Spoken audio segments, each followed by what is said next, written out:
Contre-courant, épisode 2, c'est parti.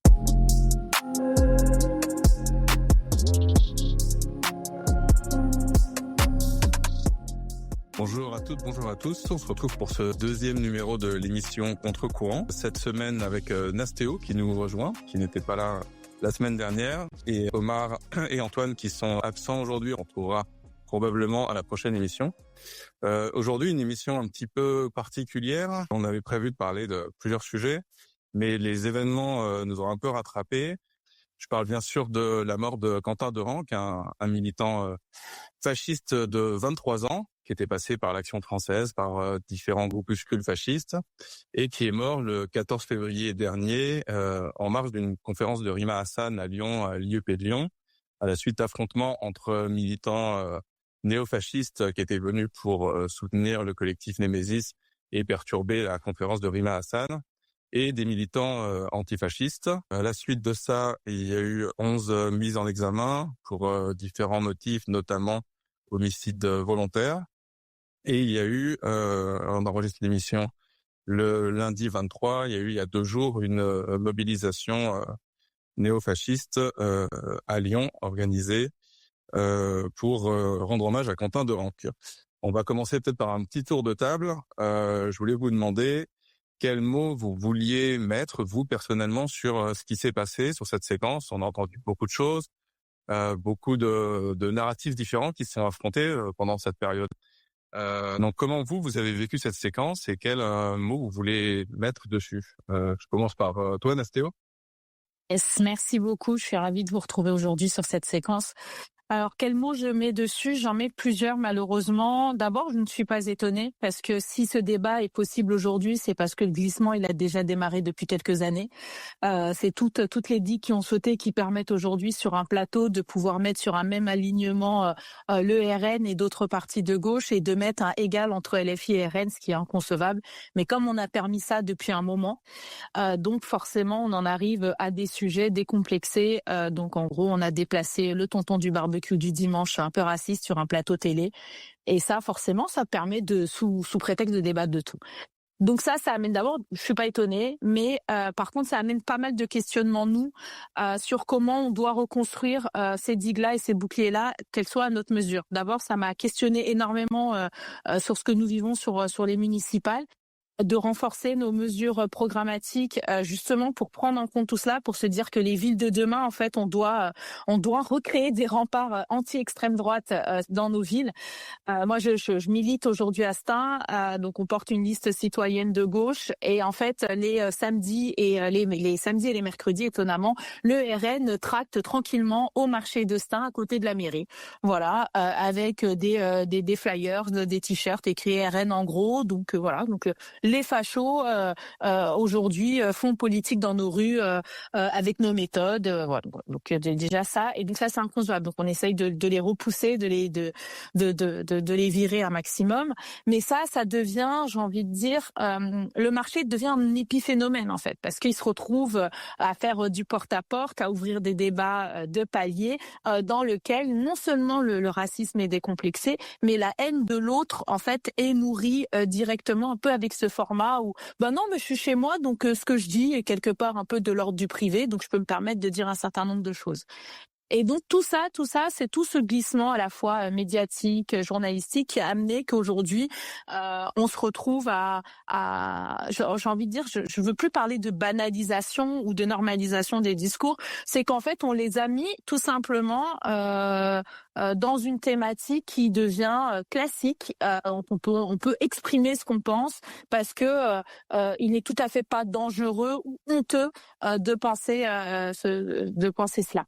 Et donc forcément déjà nous, ça nous a questionné dans notre chair, donc de se dire comment demain on fait en sorte que le programme que nous portons, que le sujet que nous portons, fasse en sorte qu'on fasse des interdictions, des arrêtés municipaux demain s'il faut, pour refuser par exemple exemple, des manifestations de ce type-là dans nos villes, faire en sorte de fermer et de refuser, par exemple, l'installation de groupes de ce type-là dans nos villes, renforcer les lieux pour protéger les plus exposés, des lieux associatifs, renforcer des collectifs antiracistes, antifascistes dans nos villes, donc accompagner l'installation de ce type d'associations, des tiers-lieux féministes, LGBTQI+, syndicats qui renforcent tout cela. C'est qu'en fait, pour nous, on a renforcé notre programme, et c'est vrai que déjà c'était évident pour nous que forcément être à la gouvernance de ville, donc avec nos valeurs de gauche et notre ancrage terrain antiraciste, décolonial, anticolonial, forcément on avait pensé notre programme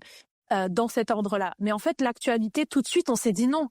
En fait, c'est évident que nous on l'est, mais comment on fait d'une évidence la ville de demain? Et donc, on a renforcé notre programmatique. Comment demain, on fait en sorte qu'on ait des groupes antiracistes dans notre ville?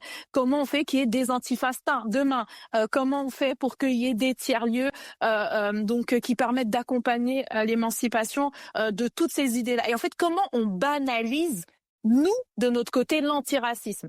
Parce qu'en fait, ce qu'on arrive aujourd'hui, c'est qu'on diabolise l'antiracisme. Comme si, en fait, être nazi, c'est juste fun, tu vois, c'est trop bien. Et donc, nous, on a pensé notre programme maintenant. Comment on fait en sorte pour banaliser l'antiracisme? Comment on fait en sorte pour banaliser le fait de reconstruire des villes remparts et antiracistes, décoloniales et anticoloniales? Voilà. Et donc, c'est passé par plein de mesures. Et donc, voilà un peu ce que je pense et ce que je ressens aujourd'hui. C'est pas étonné, mais ça nous a questionné pour nous renforcer encore plus sur notre ligne antiraciste. Et en plus, dans ce qui est à notre portée, c'est des mesures programmatiques qu'on peut défendre aujourd'hui, dans quelques semaines, les 15 et 22 mars prochains. Oui, on pourra revenir justement tout à l'heure dans une seconde partie sur les conséquences politiques, notamment sur la campagne des municipales que tu mènes à Stein. Mimosa, comment t'as vécu cette période? Déjà, j'admire, et je pense que c'est vraiment important de le faire, l'espèce de message le message d'espoir que nous donne Nastéo. Je pense que c'est super important. Moi, je pense que c'est essentiel dans la période, en fait, d'avoir de l'espoir et de convaincre les nôtres autour de nous qu'en fait, c'est possible de faire, de créer un front antifasciste, antiraciste, et tout ce qu'on y met derrière d'émancipation et d'espoir d'autre chose. Donc ça, c'est le premier truc à dire, à mon avis. Après, sur la séquence, je sais pas, plusieurs choses à ajouter. Un, évidemment pas étonné. On voit et on en parlait, on en parle depuis maintenant plusieurs années, et maintenant, et vraiment ces derniers mois, on le voyait. On a eu la dissolution et la séquence de la dissolution en 2024. Évidemment qu'on n'est pas étonné par le déplacement du débat et des digues qui sautent. Après, moi, là où il y a deux choses à mon avis qui se sont quand même modifiées par rapport à ce qui se passait avant, pour moi, c'est le déferlement de violences matérielles et sur les personnes qui se mobilisent, qui se battent par des groupes d'extrême droite partout en France, que ce soit la déferlance d'attaques de permanence LFI, ou d'attaques de centres LGBT, ou d'attaques racistes. Là, on est dans un déferlement. Encore hier soir, j'apprenais qu'en fait, il y avait des militants à Tours, des jeunesses communistes qui avaient été agressés par des fascistes. Voilà, c'est plein de trucs. J'ai l'impression que tous les jours, en fait, on apprend une nouvelle agression de la part de fascistes. Et ce qui change, c'est que quand même, il y a une vidéo que vous pouvez voir du Média Brut où on voit les attaques des permanences LFI. Ça se fait à visage découvert. Donc, ça veut dire qu'ils sont au point d'attaquer à visage découvert, comme s'ils étaient en toute impunité. Donc, on voit bien qu'il y a quand même quelque chose qui s'est modifié par rapport à ça. Ça, c'est le premier truc. Et le deuxième truc, moi, pas étonné, évidemment, de la séquence politique. Finalement, pas étonné de ce que raconte le Parti socialiste. Franchement, j'en attendais pas rien. Mais par contre, quand même, assez étonné de voir à quel point on n'a pas la tête froide à gauche. J'ai envie de dire, dans notre gauche. Ça, c'est étonnant pour moi. Et étonnant d'avoir aussi facilement accepté la minute de silence à l'Assemblée. Et je veux dire, à titre personnel, je dis même plus en tant que militante, même si évidemment c'est lié, mais en tant que petite fille de déportée, j'ai été hallucinée de voir quelque chose comme ça. Et c'est vrai que ça touche dans l'âge. Il y a quelque chose pour, enfin voilà, pour les enfants, petits-enfants, arrière-petits-enfants, de personnes qui ont été déportées dans les camps. Franchement, c'est d'une violence de voir un néo-nazi célébré à l'Assemblée nationale. On le dira jamais assez. Mais je pense que ceux qui ont accepté ça, y compris à gauche, désolé, je comprends pourquoi on en arrive là. Je comprends. Mais franchement, c'est d'une violence sans nom. Léonie, comment tu vois cette période?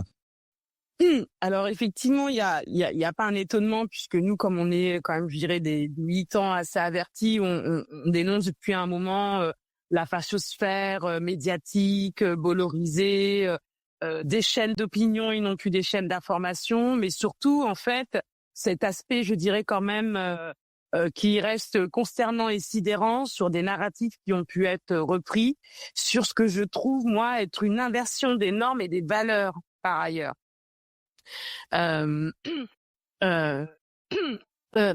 C'est questionnant et en même temps c'est effectivement très alertant. C'est ce que nous, je pense, on se dit tous sur ce relent pétainisme qui revient en France de cautionner des rassemblements et où et comme tu disais, il y a eu cette minute de silence qui est juste, qui est à vomir. C'est-à-dire que là, on revient effectivement dans des temps et qu'il faut pas oublier ce qui a été aussi l'histoire de France. Je trouve que par moment, il y a une amnésie aussi sur le fait que la France, avec notamment le régime de Pétain, a collaboré avec le régime nazi et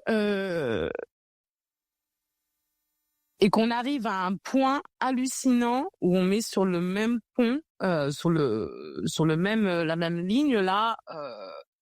Un mouvement politique là et les filles avec effectivement le Rassemblement national, alors qu'on sait très bien que c'est antinomique et qu'ils ne partagent pas du tout les mêmes valeurs et que c'est laissé faire aussi par une partie de politique.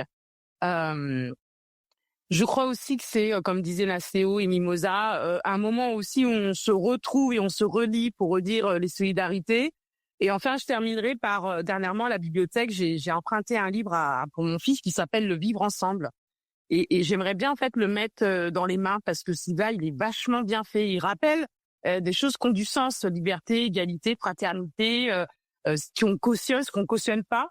Et là, on arrive à un moment où il y a des violences qui sont en train de se faire avec un narratif qui a été utilisé et repris par la presse sans aucun travail de fond.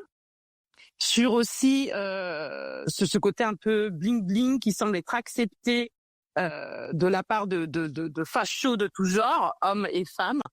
Et l'important, c'est effectivement de se relier, de se retrouver et des solidarités. Et je pense qu'il y a qu'il faut aussi savoir dire à certains partis politiques qui ne sont pas à la hauteur de la période et voire même en sont complices pour régler, moi j'ai l'impression, leur mésentente entre eux. Parce que là, en fait, ça devrait pas. C'est inacceptable. Le gouvernement a une responsabilité totale et encore même la déclaration d'Amélie de Montchalin est très inquiétante. Donc oui, c'est concernant. Ça rappelle aussi les valeurs de la solidarité et que nos luttes, elles sont. On reprend le flambeau sur des luttes et qu'elles sont nécessaires et qu'elles ne doivent jamais s'éteindre. Et je pense qu'on est plusieurs, beaucoup d'anonymes en fait, à lutter contre ce fascisme et qu'il faut continuer, poursuivre, amplifier et ça part aussi de parler avec son voisin de ce qui se passe. Voilà. Alexis, quel mot tu mettrais sur cette séquence politique? Bon, j'étais d'accord avec tout ce que vous avez dit. Tu nous demandes des mots, moi je me suis dit à la fois ça devait arriver et c'est quand même une catastrophe avec un seuil de fascisation qui avance, il y en a plein et cette montée de la violence d'extrême droite nous effectivement comme on est militants assez formés, on alerte, on s'inquiète mais c'est quand même pas quelque chose qui était vraiment très pris au sérieux par beaucoup de gens y compris proches de nous. Et donc voilà, c'est quand même faut prendre de la mesure quoi. Donc le deuxième mot c'est solidarité avec toute la répression, les violences, les intimidations. des antifascistes, de LFI, de l'antiracisme politique. Bon, et donc ça va produire des effets à moyen terme. Et en même temps, bon, pareil, il faut avoir la pêche, il faut pas se résigner. Hein, le truc de ça devait arriver, et un peu on vous l'avait bien dit, quoi. C'est aussi un truc, faut faire gaffe. On vous l'avait bien dit, mais donc soyons plus nombreuses et nombreux à le dire et à s'organiser. Et donc moi, tout de suite, c'est comment on fait pour avoir un antifascisme qui soit de masse, qui soit démocratique, qui soit aussi pas viriliste, qui soit aussi qui permette de discuter, etc. Et aussi de se former collectivement.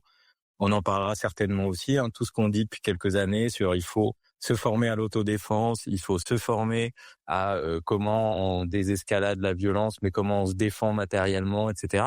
Tout ça, ça devient vraiment des questions hyper importantes et urgentes. Pour revenir sur les conséquences politiques, il y a quelque chose qui m'a marqué. Je voulais avoir votre avis là-dessus.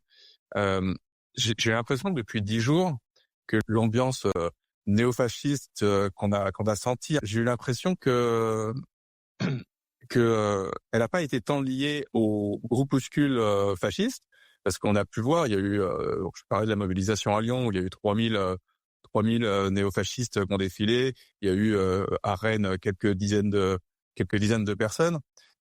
J'ai l'impression que cette ambiance, elle a été surtout causée par le gouvernement, par les partis, certains partis de gauche qui s'en sont pris immédiatement à la France insoumise.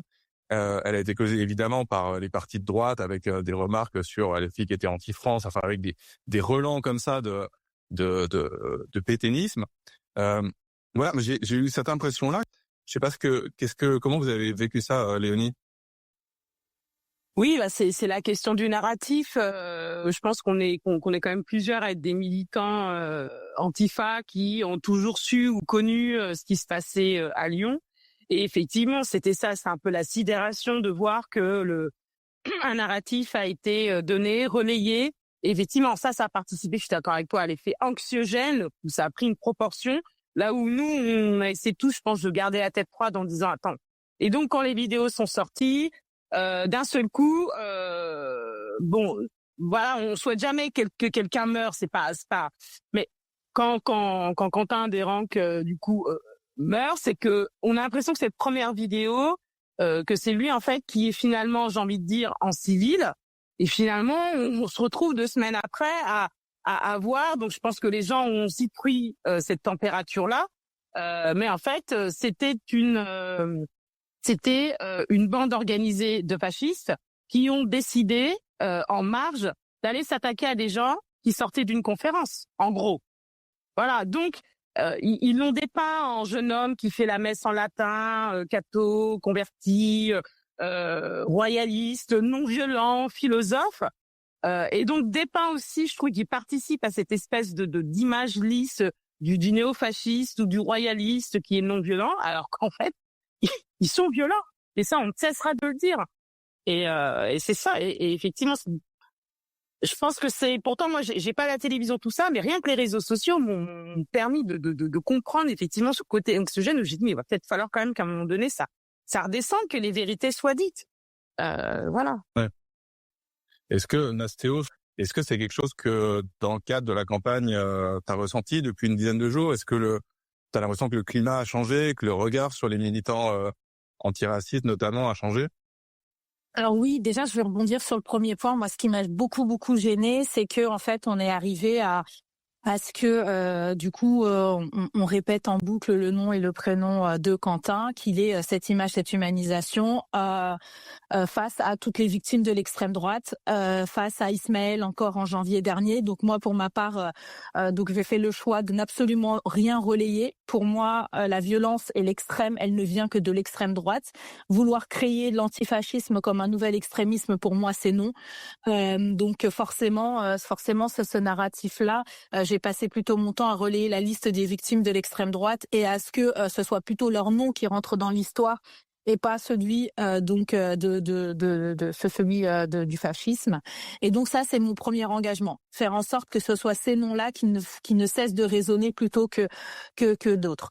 Et enfin, sur le terrain, il y a aussi ce sujet qui ressort que la gauche serait dangereuse à gouverner, dangereuse parce que l'antiracisme et l'antifascisme est quelque chose de violent. Et donc, souvent, je prends beaucoup de temps où avant, on était dans notre éducation populaire à plutôt parler de démocratie, à lutter contre l'abstention, des choses comme ça. Et bien là, je prends plus de temps à rappeler ce que sont les fondements d'un État fasciste. Et donc, c'est ce qu'est la remise en question de la démocratie et des piliers de la démocratie. Et donc, forcément, à rappeler qu'avoir en gouvernance des partis maintenant, pour moi, tout l'ensemble de la droite est fasciste. Tout l'ensemble de la droite remet en question les fondements du droit et l'état de droit. Donc, celui des élections qui sont aujourd'hui possibles face à des élections de 2024 qui ont été volées, par exemple.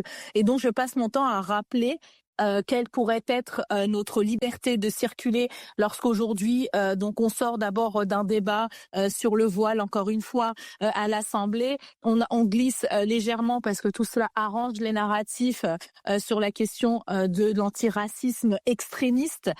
Donc forcément tout cela n'est pas sans rappeler que nos villes populaires sont aussi des sujets d'expérimentation des politiques d'extrême droite depuis maintenant une bonne dizaine d'années, sur la question des mères accompagnantes, sur la question de l'accès aux soins multilangues, parce que c'est ça que nous défendons aussi dans nos communes, que les CMS soient en multilangue, qu'on puisse avoir sur la question du logement la protection des plus précaires.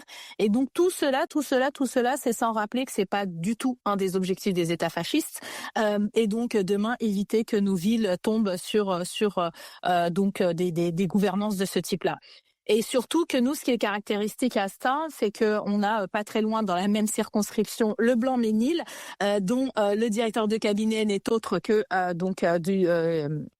le porte-parole de Reconquête. Dont Sarah Knafo a quand même bénéficié de subventions de la ville du Blanc-Ménil. Et donc forcément, dire que le fascisme est à nos portes, c'est un peu compliqué. On va dire que le fascisme est déjà là, présent, distille et diffuse ses idées depuis déjà un certain nombre d'années. On a des villes expérimentales comme le Blanc-Ménil avec les fermetures d'associations de proximité au pied d'immeubles, par exemple. Et donc forcément, pour nous, c'est très facile de prendre des exemples concrets et de rappeler aux gens à un moment où, par exemple, en 2020, le plus gros sujet de ma militance, c'était plutôt sur la question de l'abstention, sur la question de la politisation de nos territoires, sur tout cela, où aujourd'hui, la question, elle est beaucoup plus vitale, beaucoup plus dans nos chairs. Elle est comment aujourd'hui on se protège de toute forme de discrimination qui vont arriver avec la discrimination légitimée, parce que en fait, ça en revient encore à ce débat de fond. Je n'ai que ça en ce moment sur le terrain. C'est la violence légitime de l'État. À quel niveau et jusqu'où va cette violence légitime-là aujourd'hui, lorsqu'on va brider la question du voile dans l'espace public, qu'est-ce qu'il en est de ce glissement de la laïcité version extrême droite?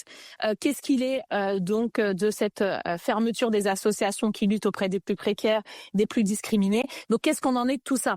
Et en fait, tout ça pour moi, c'est les marqueurs d'une gouvernance d'extrême droite. Et donc forcément, aujourd'hui, ça nous donne des éléments tangibles des effets de l'extrême droite sur nos chairs tout le temps.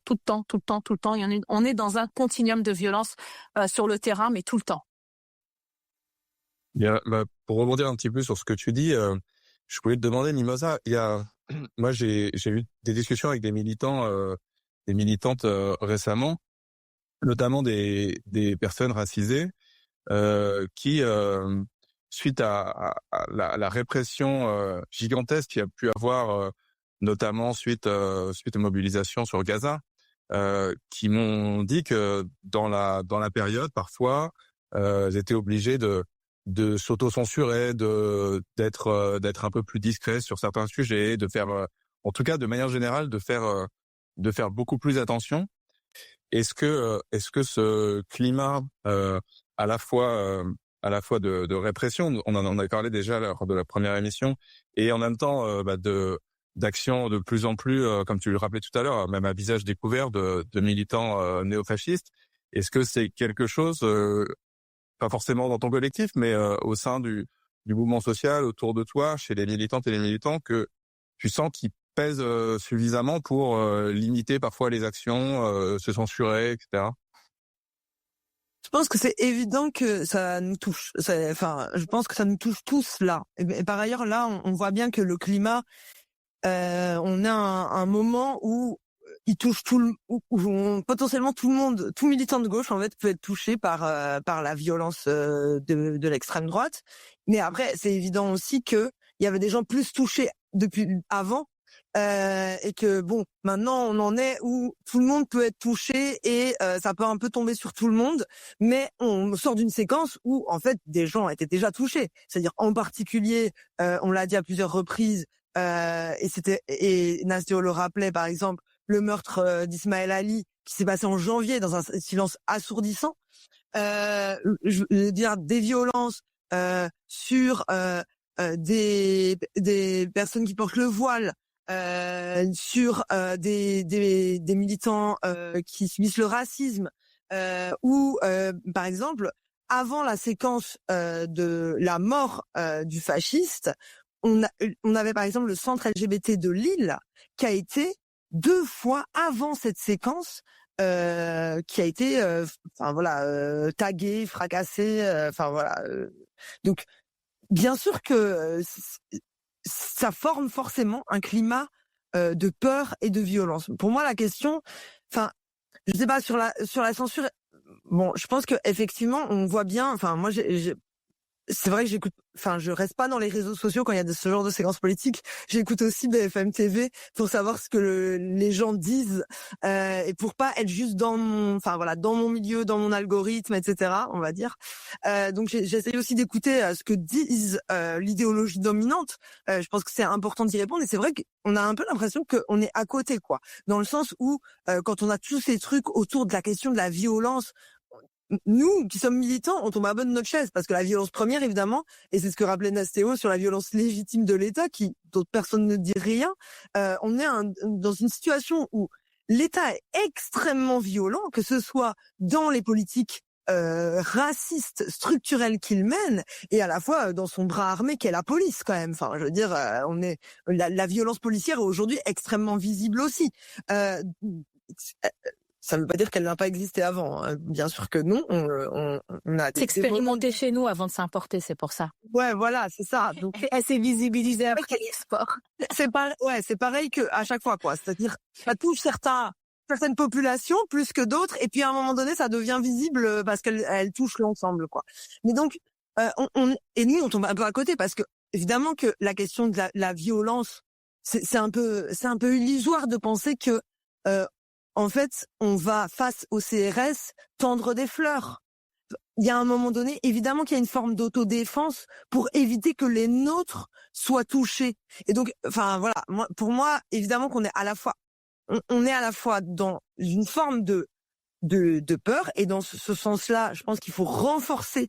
En fait, ce qu'il faut, c'est renforcer le collectif face à ça. Pour moi, c'est éviter que les gens soient seuls.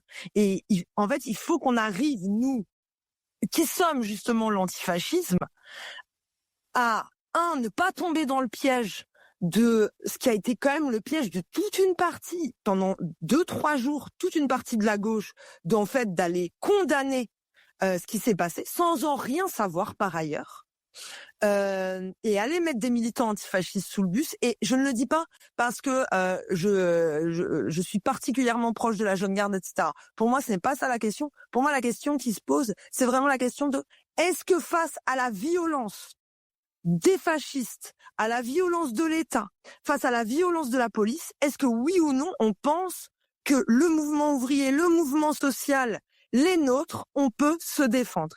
Et pour moi, la réponse, elle doit être à 100% oui, parce que sinon, la séquence qui va suivre va être particulièrement difficile. Si on commence à dire, oui, en fait, nous, c'est le pacifisme, etc., ça va être difficile de faire marche arrière. Ça va être difficile de se dire, en fait, il y a un moment donné, on va devoir tenir la rue. Pour moi, c'est essentiel. Et le deuxième truc, à mon avis, c'est de dire le soutien aux antifascistes, y compris les militants de la jeune garde. Pour moi, c'est essentiel. Et pour moi, la peur, il faut qu'on sorte de la peur pour justement renforcer nos rangs. Et après, il y a l'autre élément qui est, après, quel antifascisme on veut. Et là, on discute de qu'est-ce qu'on cherche à faire. Pour moi, ça doit être un front extrêmement large, populaire, féministe, etc. Ah, celui de Glucksmann. Non, c'est ça. Pas oui, c'est faire. Ouais, mais la question que tu poses, cette question de la violence politique et de la lutte antifasciste, elle est intéressante parce que c'est effectivement une question qui est revenue plusieurs fois ces 10 derniers jours, mais qui est une question plus ancienne. Ça fait longtemps qu'il y a des discussions à gauche sur l'aspect à la fois éthique de la violence politique, de morale, éthique de la violence, des questions y compris stratégiques aussi. Comment tu vois, toi, Alexis, cette question du rapport à la violence politique, du rapport à la violence de l'État, des groupes fascistes, comme le rappelait Mimosa?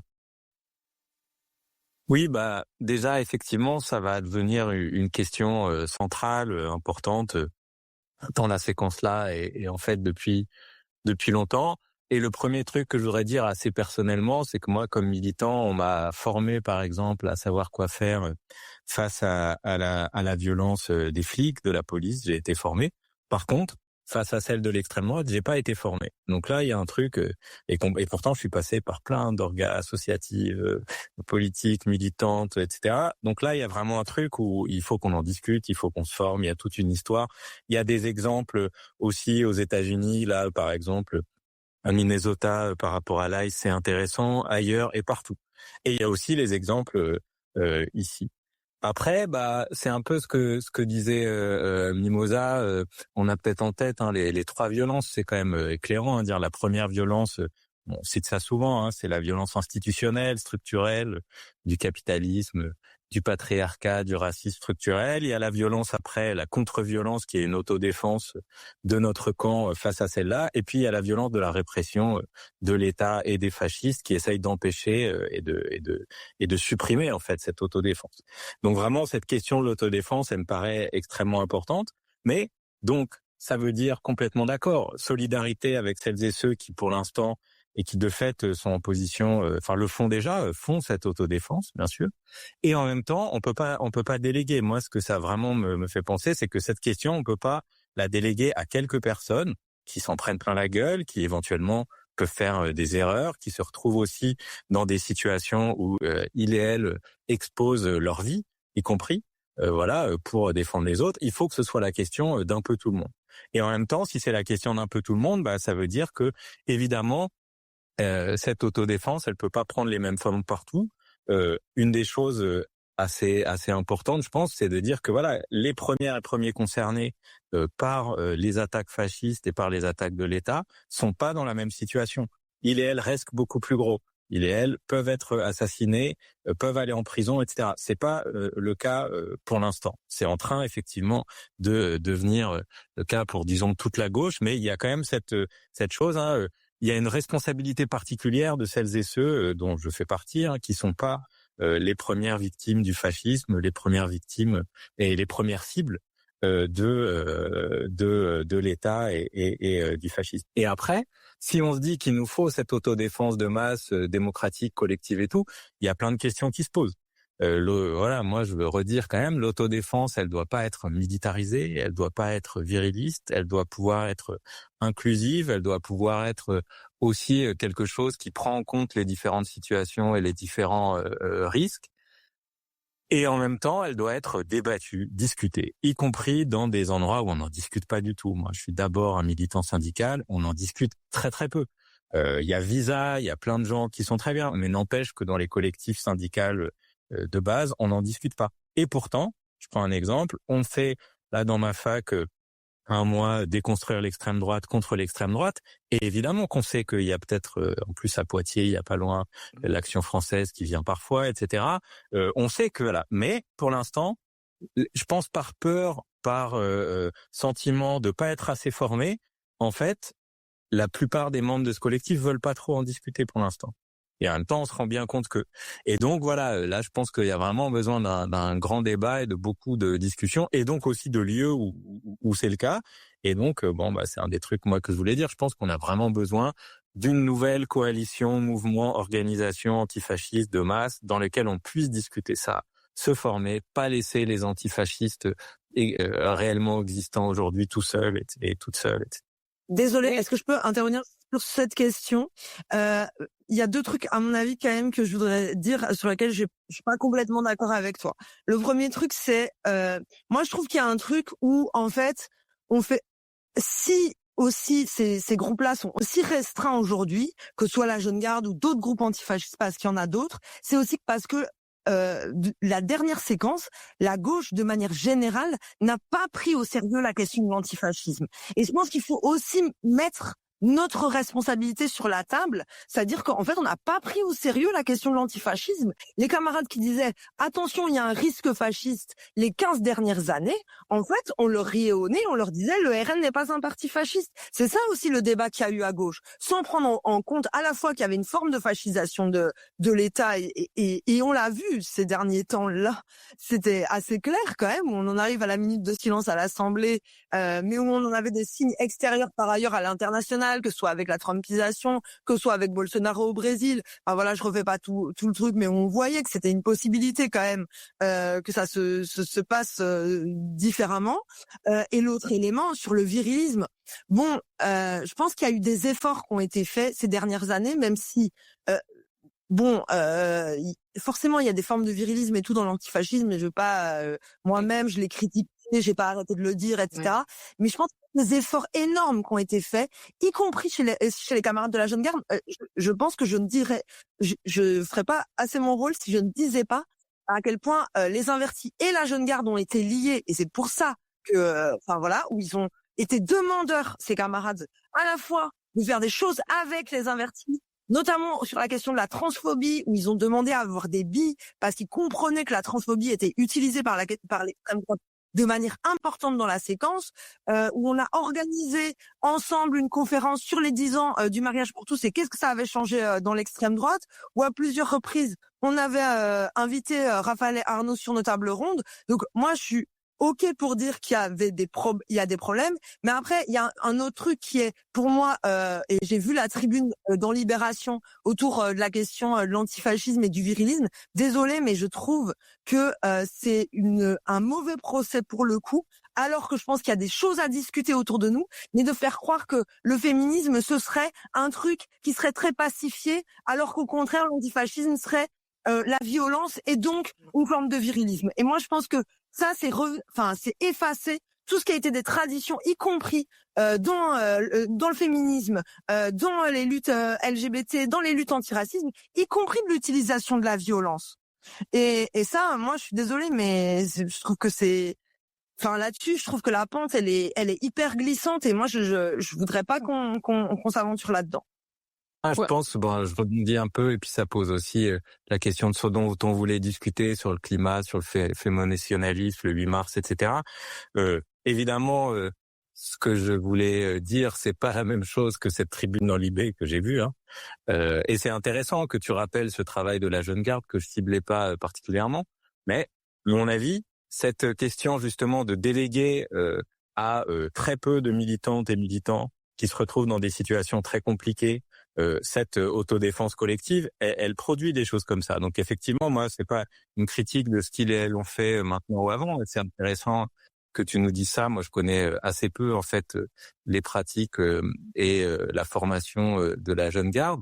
En revanche, il y a évidemment une question de tout ça, si ça devient une autodéfense de masse, s'il y a beaucoup plus de gens qui s'impliquent, et justement, c'est notre responsabilité.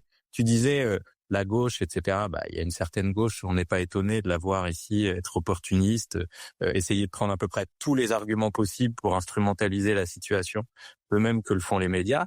Et en même temps, il y a quand même un manque de formation collective et aussi un manque de responsabilité. C'est ça que je voulais dire, la même chose que ce que tu disais là. Un manque de prise de responsabilité de tout notre camp qui délègue. Enfin, moi, je me suis vraiment dit ça, en fait. Je me suis dit, là, ils étaient quelques-uns à faire ça. Il y a eu la question des SO, etc., qui n'étaient pas présents et présentes. Et moi, ce que je constate aussi, c'est que pour l'instant, peu de personnes veulent vraiment faire ce travail d'autodéfense collective, poser cette question, et ils sont bien contents qu'il y ait par exemple, chez nous, c'est des étudiantes et étudiants qui sont formés à ça, et que tout le monde laisse un peu tout seul, en fait.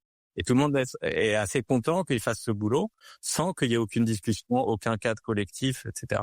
Et à mon avis, ça va conduire à plein d'autres catastrophes, plein d'autres problèmes. Et ce qu'on a besoin là, c'est que tout le monde se forme à ça, d'autant plus que, à mon avis, le risque qu'il faut avoir vraiment en tête, c'est qu'il y ait un gouvernement fasciste dans un an. Et donc là, ça va vraiment libérer de la violence de rue, de la violence dans les boîtes, de la violence dans les quartiers, partout.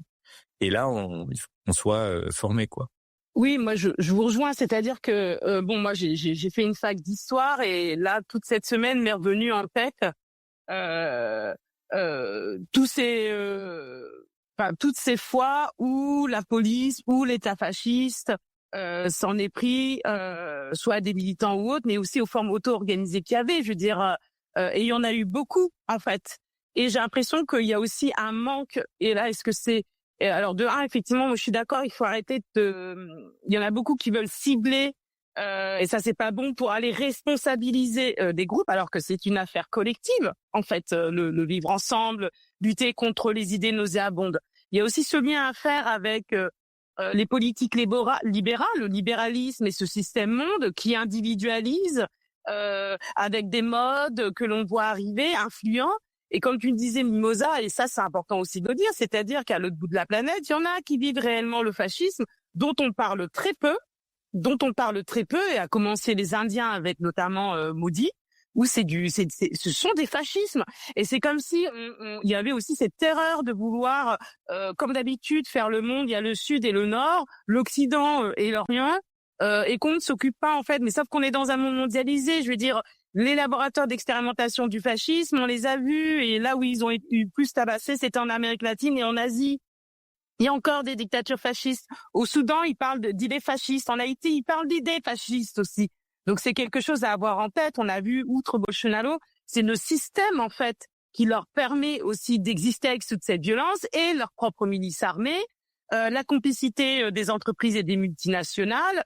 Voilà, je veux dire, il y a aussi cette erreur, moi je trouve souvent là de vouloir dire on est en train d'être trumpisé. Non, la France a été fasciste. Il y a eu toujours un racisme structurel xénophobe qui avait réussi à être atténué et dont les digues ont un peu pété avec cette explosion du libéralisme et des cures d'austérité et de toutes ces thèses que l'on voit arriver, de grands remplacements, d'ennemis de l'intérieur qui ont fait leur lit et qui fragmentent et fractionnent la population, là où on a, après la Seconde Guerre mondiale, dit qu'il fallait effectivement se retrouver et se relier à nouveau. Et j'en ai un peu marre aussi d'en voir certains donneurs de leçons à cibler, marginaliser, vouloir responsabiliser. Alors c'est une histoire commune. Et avant tout, effectivement, je pense qu'on est beaucoup à aussi militer dans d'autres types d'organisations et à dire depuis un moment donné, cette question-là doit être. Sauf que il faut peut-être aussi questionner certains fonctionnements d'organisation qui peut-être a été tellement occupé et tabassé par plusieurs choses qui tombent, par ces politiques libérales extrêmement violentes, de pas réussir à trouver les espaces pour. Mais en fait, ça doit être une affaire collective et populaire et prolétaire. Je veux dire, n'oublions pas Papon, ce qu'il a fait quand il était préfet à Oran et quand il est revenu ici, et Sharon. N'oublions pas non plus toute la répression des solidarités internationales, notamment envers la Palestine. N'oublions pas cet épisode des Gilets jaunes. Je veux dire, j'ai l'impression qu'en fait, sur le traitement aussi un peu médiatique de toute cette pachosphère Bolloré là, il y a un fractionnement qui se fait de vouloir sans cesse segmenter et de créer de l'amnésie. Et ramenons aussi effectivement de l'éducation populaire. Nous aimer vivre ensemble, je veux dire, et ce passé aussi colonial de la France, avec des comportements que l'on voit encore racisés, ou comme tu disais, Mimosa, en 2025, toujours, je veux dire, voir les centres LGBTQIA+, ou voir une personne parce qu'elle est en train elle se sent bien dans se sent mal dans son enveloppe corporelle et souhaite en changer, ce qu'elle va subir, c'est insupportable. Il y a aussi un manque d'empathie, de véritable empathie et d'humanité, quoi. Et c'est une affaire de tous, en fait. C'est pas juste, effectivement, laisser des organisations porter cette responsabilité-là qu'elle n'a pas, en fait, parce qu'elle apporte quelque chose, mais qui est une affaire collective. Et il y a, je trouve, moi, un grand manque d'éducation populaire, et où, alors, certains ont manqué aussi sur des choses qu'on a pu tous alerter, de choses que nous, on sent venir, si on est militant intermondialiste, internationaliste, Et voilà, je veux dire, moi j'étais très satisfaite de voir aux États-Unis, il y a eu des entrepris, maintenant plus personne n'en parle, mais oui, il y a eu de l'autodéfense organisée avec des sifflets. Mais c'est parce que c'est de l'histoire vivante de lutte et de fraternité, de solidarité. Et j'espère que ça prendra ailleurs, mais de façon collective. Voilà. Faut pas que ça soit un entonnoir ou qu'on se sente aussi censuré dans notre propre expression, dans notre propre aussi compétence à s'autodéfendre. Moi, j'ai toujours fait de l'autodéfense.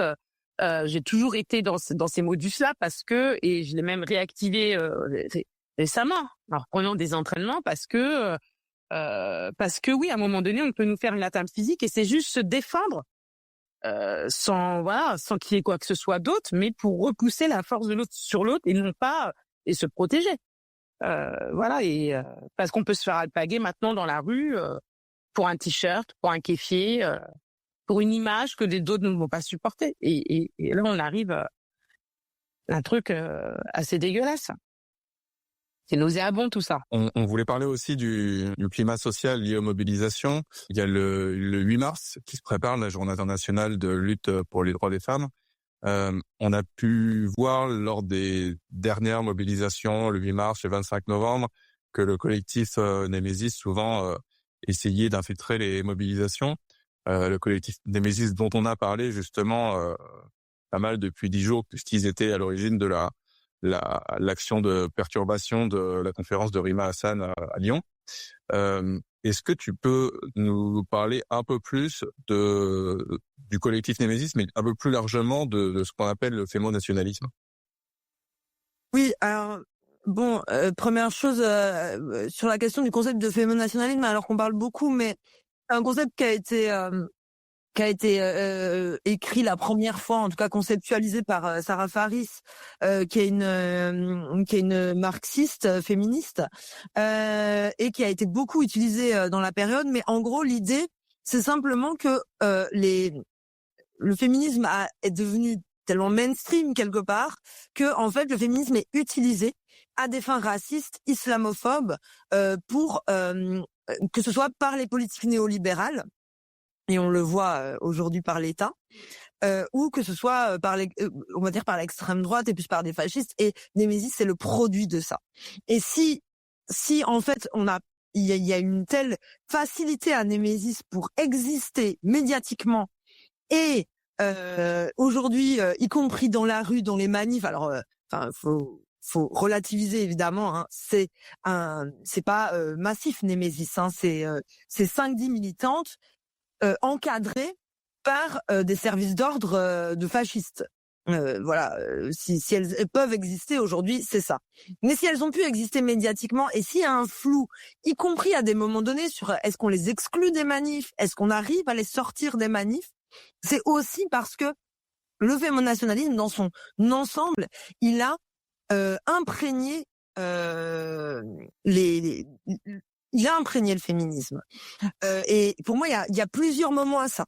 Il y a la question de la loi sur le voile en 2003, du voile à l'école, et ensuite les séquences qui ont suivi autour de la laïcité et la séquence abaya, etc. Mais évidemment, tout ce moment, en fait, où on a une instrumentalisation islamophobe du féminisme au nom, en gros, du droit des femmes.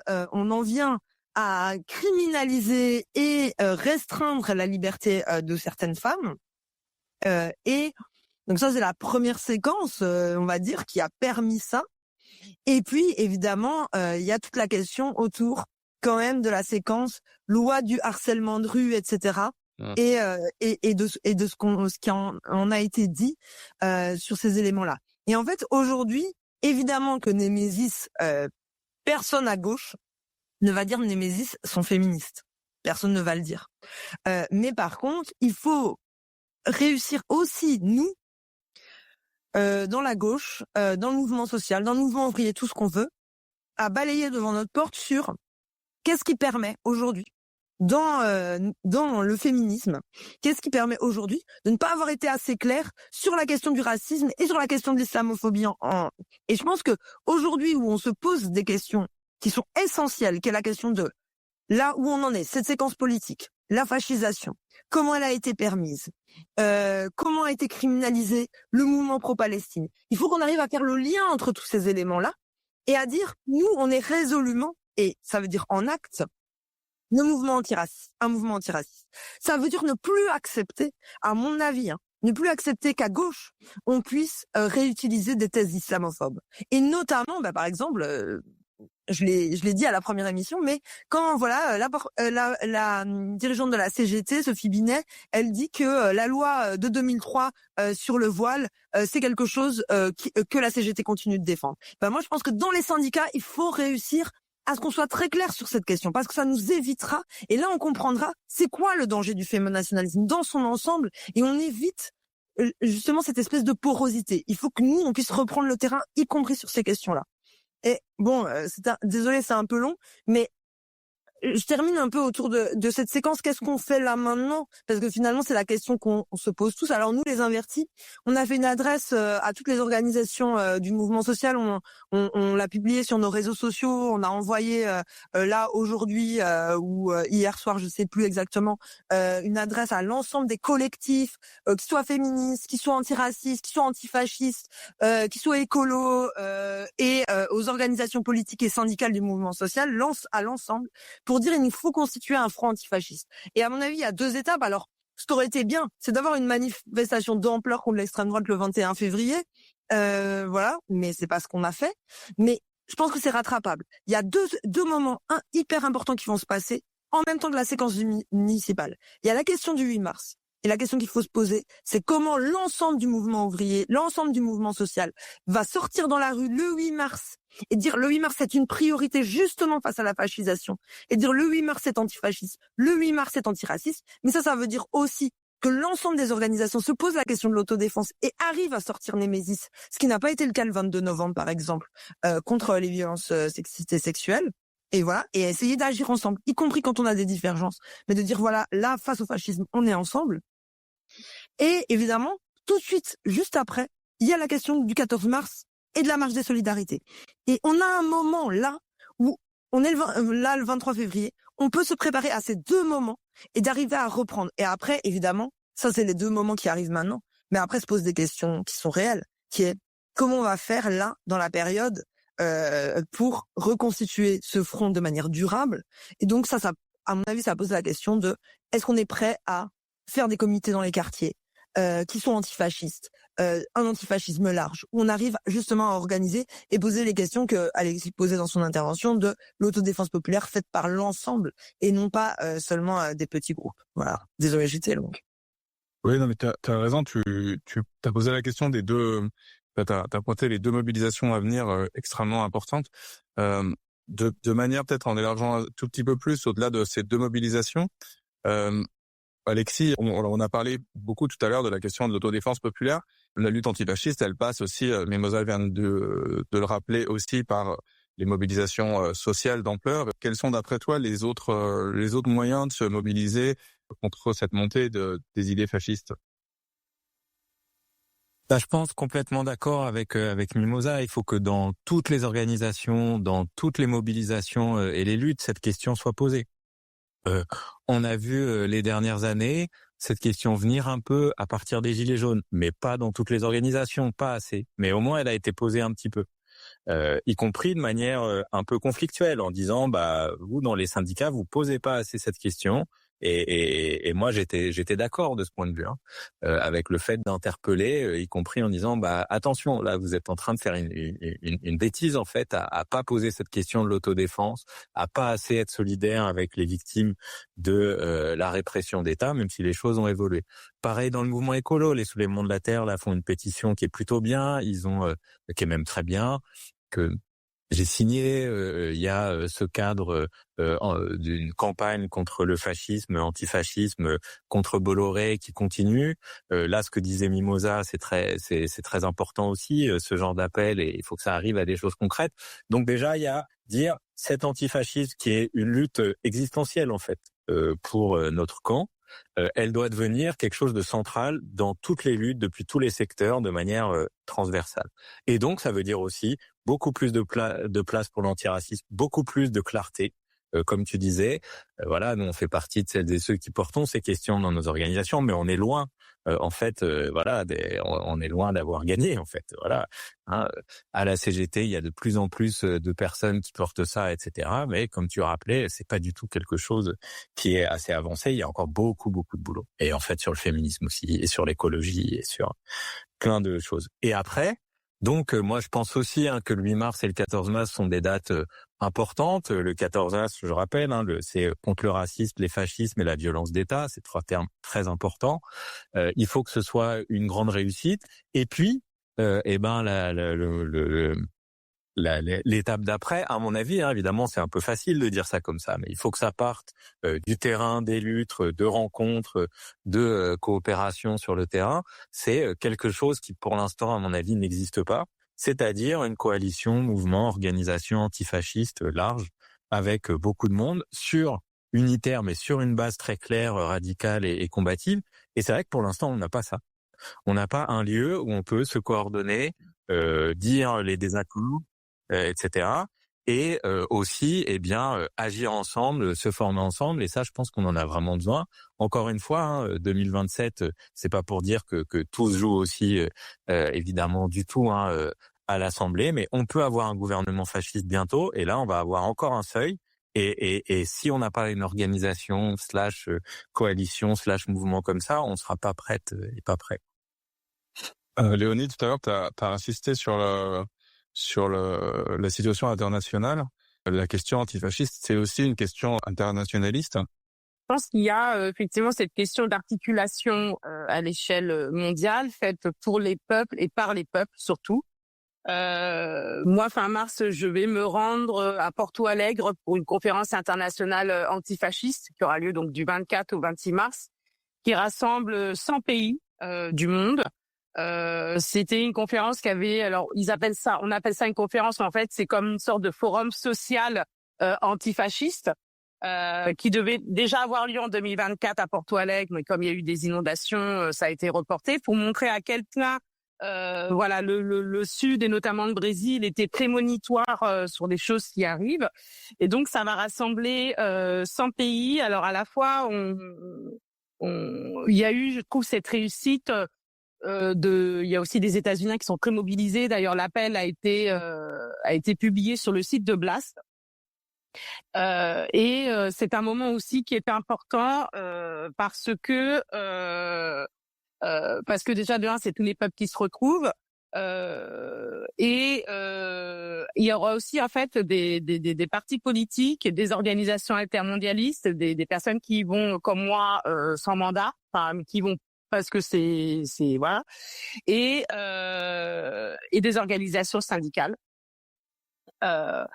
Et ça va être un moment, je pense, assez fort de se redonner des articulations, sans aucune prétention, mais avec toute humilité, pour pouvoir créer effectivement un mouvement beaucoup plus large, donc international. Et ça fait partie aussi des choses à mener. Moi, ce que je souhaiterais quand même qu'on puisse éviter, c'est que ce soit juste des organisations entre elles qui se parlent. Puisqu'en fait c'est un mouvement d'ensemble et vraiment de masse, et que il faut réussir à impliquer les gens sans qu'effectivement les organisations virent un peu sur le côté que nous on peut connaître et des fois un peu contester, que c'est eux en fait qui vont donner le là. Le pouls il doit être pris par la population et par les sociétés, par les populations à l'échelle mondiale, parce que nous savons de quoi nous parlons aussi, et qu'il faut aussi retrouver, je dirais, cette souveraineté un peu populaire et de masse prolétaire. Voilà. Donc en tout cas, il y a déjà cet événement auquel moi je vais participer sur 4 jours, avec des ateliers autogérés où on va effectivement se lier, se relier, se redire des choses, et je pense que ça va donner des suites sur des localités ou sur des territoires. On passe plus souvent de territoires, mais voilà, ça c'est quelque chose qui est concret. Et qui va être à mon avis assez puissant en termes d'échange et de partage, et qui va aussi lier d'autres choses, le colonialisme, l'agroalimentaire, les accords de libre-échange, tous ces bras armés effectivement je dirais des politiques néolibérales, climato-sceptiques et autres, et en même temps les pollutions aussi qui sont causées par tout ça et les atteintes faites au peuple et dans leur dignité. Voilà, parce que personne n'est inégal sur Terre et ça, je pense qu'il faut le dire, le redire. Le dernier truc, c'est, je pense que vraiment il y a une urgence à tenir les rangs, quoi. Enfin, dans le sens pas du tout négatif, mais dans un sens positif. Il faut qu'on arrive à reprendre la main sur la situation politique. Et je pense qu'il y a vraiment rien qui est inéluctable, quoi. Je veux dire, parce que c'est tentant d'être désespéré et à plein d'égards. On l'est tous à des moments, quoi, quand on voit ça, quand on voit la déferlante, et puis quand effectivement on voit tous les jours qu'il y a une nouvelle agression de l'extrême droite. Mais il faut quand même se dire que c'était pas si loin, qu'on était tous dans la rue massivement, et que eux, ce qu'ils ont pu réunir, c'est 3000 personnes. Donc pour l'instant, en fait, on est majoritaire. Voilà, on est majoritaire, c'est difficile, mais on est majoritaire. Et en fait, il faut réussir à reprendre à la fois le chemin de la rue et des mobilisations sociales, tout en étant clair sur l'antifascisme. On fera pas de l'antifascisme sans avoir un projet politique d'ensemble, et en même temps inversement. On peut pas se contenter de faire un projet politique social sans se poser la question de l'autodéfense, comme on l'a dit à plusieurs reprises, de l'autodéfense de celles et ceux qui effectivement sont les premiers et premières victimes de l'extrême droite. Et donc ça fait qu'on a du pain sur la planche, et en même temps les choses sont possibles, quoi. Rien n'est inéluctable. La défaite elle est pas certaine pour l'instant, mais la victoire non plus. Et donc ça nécessite qu'on se donne un petit peu un bon coup de fouet là, tout ensemble, pour essayer de reprendre la rue, de reprendre le terrain. Mais en tout cas, je pense qu'on arrive dans une période où il faut qu'on serre plus les rangs entre nous, y compris avec des désaccords, et il y en a sur les questions de l'antifascisme. Mais ça, enfin voilà. Et un dernier mot, et je m'arrête là-dessus. Moi, j'ai pas toujours été d'accord avec certains groupes antifascistes, mais en tout cas, je leur adresse en ce moment, en particulier, ma solidarité, et en particulier avec les militants et les militantes de la Jeune Garde, et en particulier en solidarité avec Raphaël Arnoux pour ce qu'il subit en ce moment. Tu as rappelé l'importance des mobilisations sociales et le fait qu'on était effectivement des millions dans la rue. Je pense que le plus récent, c'était au moment des mobilisations des retraites, et les idées fascistes ont jamais aussi peu d'audience et d'écho dans les médias que lorsqu'il y a des mobilisations sociales d'importance. Et c'est peut-être notre première arme, c'est d'occuper l'espace social et du coup l'espace médiatique aussi, avec nos revendications, avec nos messages. Donc je vais rappeler, avant qu'on conclue, les deux dates importantes que vous avez mentionnées tout à l'heure. Le 8 mars, journée internationale de lutte pour les droits des femmes. Il y aura des mobilisations dans toute la France. Le 14 mars, la marche des solidarités, qui, je le rappelle, est tout départ à l'initiative de collectifs de sans-papiers, qui sont les premières et les premiers victimes aussi de cette montée des idées fascistes et de la violence d'État. Je rappelle aussi qu'il y aura les élections municipales le 15 mars et le 22 mars, qui sont aussi des moments où on peut avoir un impact. J'en profite du coup aussi pour souhaiter bon courage à Nastéo, qui a dû nous laisser justement pour un rendez-vous il y a quelques minutes, et à Omar, qui sont tous les deux candidats sur des listes aux élections municipales. Du coup, je vous remercie toutes et tous, et puis on se retrouve dans un mois pour l'épisode 3. À Merci, bientôt. au revoir. Salut tout le monde. Bientôt tout le monde.